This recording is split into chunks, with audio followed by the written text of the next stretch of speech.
Miss হবে না আপনার পছন্দের টিভি শো। দেখুন জি5 অ্যাপে একদম ফ্রি। প্রভু, এখন বানাসুরের কোন প্রকারের পরীক্ষা হবে? লোভের পরীক্ষা দেবী। কারণ অনেক বড় বড় জ্ঞানী, সাধু বা বিবেকবান ব্যক্তিও লোভের বশীভূত হয়ে ধর্মের পথ থেকে সরে যায়।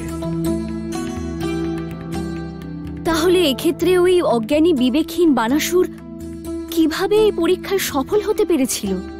তা তো আসন্ন সময়ই বলবে দেবী, যখন লোভের পেতে রাখা ফাঁদে বানাসুর ধরা পড়বে।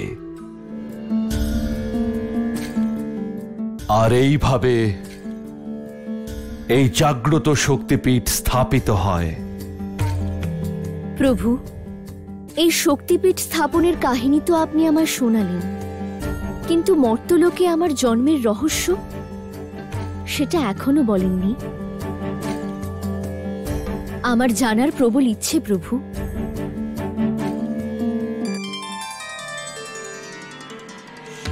দেবী, এক মৎস্যজীবীর কন্যা রূপে আপনার জন্ম নেওয়া এক মহান উদ্দেশ্য পূর্ণ করতেই হয়েছিল।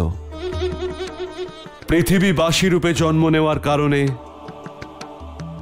আপনার অতীত মনে ছিল না। আপনার গলায় বড়মাল্য আছে নাকি নরমুণ্ডের মালা আছে তা আপনি বুঝতে পারেননি। নরমুণ্ডের মালা? হ্যাঁ, কারণ এই মালা ছাড়া আপনার শিক্ষা পূরণ হতো না, যার জন্য আপনি জন্ম নিয়েছিলেন, যা পূর্ণ হয়েছিল। কেমন শিক্ষা প্রভু? তন্ত্র জ্ঞানের সম্পূর্ণ শিক্ষা দেবী, যা প্রয়োগ করে আপনি বানাসুরকে বধ করেছিলেন। কিন্তু আমি একজন সাধারণ মৎস্যজীবী হয়ে অত ক্ষমতাবান অসুরকে বধ করতে কি করে সক্ষম হলাম? এ তো আমার জন্য বিস্ময়কর প্রভু। আপনি সাধারণ কন্যা ছিলেন না দেবী, দেবী পার্বতীর রূপ ছিলেন। পার্থক্য ছিল এইটুকুই যে আপনি নিজেকে চিনতে পারছিলেন না, কিন্তু তারপর আপনি নিজেকে চেনার জন্য তপস্যা করলেন। প্রত্যেকের জন্যই নিজেকে চিনতে পারা আবশ্যক দেবী। তপস্যার মধ্যে দিয়ে শৈশবকাল থেকে বড় হওয়া পর্যন্ত আপনি যে একাগ্রতার শিক্ষা লাভ করেছেন, তারই সাহায্যে আপনি নিজের বাস্তবিক রূপকে জাগ্রত করেছিলেন।